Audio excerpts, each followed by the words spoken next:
അപ്പോഴേ എൻ്റെ ഫെലിനോപ്സിസിലെ ഇതുകൊണ്ട് പുതിയ പൂക്കൾ വന്നത് കണ്ടോ?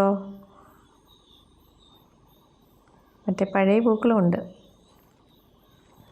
ഡെൻഡ്രോബിയത്തിലും പൂക്കൾ വന്നിട്ടുണ്ട്. നല്ല ഭംഗിയില്ലേ കാണാനായിട്ട്? ഇത് പഴയതാണ്, ഈ ക്രീം കളർ. അത് എത്ര നാളായെന്നറിയാമോ അതിങ്ങനെ കൊലയായിട്ട് നിൽക്കാൻ തുടങ്ങിയിട്ട്.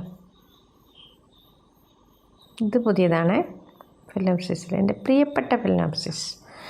നമുക്ക് ഞാനിങ്ങനെ നോക്കും എത്ര ബഡുകളുണ്ട്, എണ്ണി നോക്കും കേട്ടോ. എത്ര എണ്ണം വിരിഞ്ഞു, ഇനി എത്ര എണ്ണം വിരിയാനുണ്ട്, ഇങ്ങനെ. അതെൻ്റെ ഒരു ഹോബിയായിട്ട് മാറിയിരിക്കും. അപ്പം ഇതുണ്ടോ നോക്ക്, എത്ര സ്പൈക്കാന്ന് നോക്കി അതിൻ്റെ അകത്ത് ഉണ്ടോ? നല്ല രസമുണ്ട്. ഇനി ഇതെൻ്റെ പഴയ ഓർക്കിഡ കേട്ടോ. ഞാനിത് ഈ റെഡ് പാമയിൽ പിടിപ്പിച്ചിരിക്കുന്നതാണ്.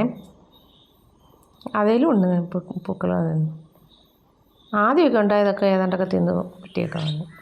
ഇതുണ്ടോ, ഇത് മിനിയേച്ചർ, നല്ല മഞ്ഞപ്പൂ കണ്ടോ? അതിൽ വീണ്ടും സ്പൈക്ക് ഉണ്ടായിട്ടുണ്ട്. അതിലിപ്പോഴത്തെ എൻ്റെ സ്പൈക്ക് ഉണ്ട്. അതിന് വേറെ ഒരെണ്ണോടെ ഉണ്ടായി വരുന്നുണ്ട് കണ്ടോ? ഇതിലെല്ലാം ഈ രണ്ടെണ്ണം വെച്ചുണ്ട്. ഇതുണ്ടോ, കൊള്ളാമല്ലേ?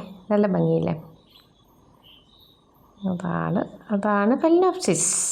ഇതാണ് എൻ്റെ പ്രിയപ്പെട്ട ഫെലിനോപ്സിസ്. ഇതുണ്ടോ ഈ ചെടി? ഇതെനിക്ക് ഭയങ്കര ഇഷ്ടമാണ്. ഇപ്പം കാരണം നിറയെ മൊട്ടുകൾ, എപ്പോഴും പൂവ്. എന്തോ കളറാ നോക്ക്, കൊലയായിട്ടിങ്ങനെ ഒത്തിരി.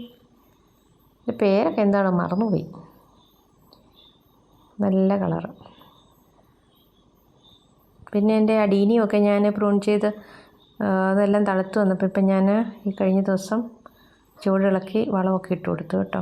പക്ഷെ ഇതിൻ്റെ ഇലയിൽ ചെറിയ പ്രാണി വന്ന് മുട്ടയിട്ടിട്ട് അത് വിരിഞ്ഞിട്ട് ഒരു പുഴുവായിട്ട് മാറുന്നുണ്ട് കേട്ടോ. അത് ഈ ഇലയുടെ അരികെ ഇങ്ങനെ കടിച്ച് തിന്നും. അതിപ്പം നോക്കി എല്ലാം പെറുക്കി കളയുന്നുണ്ട് ഞാൻ. സാഫ് അടിച്ച് കൊടുത്തിട്ടുണ്ട്.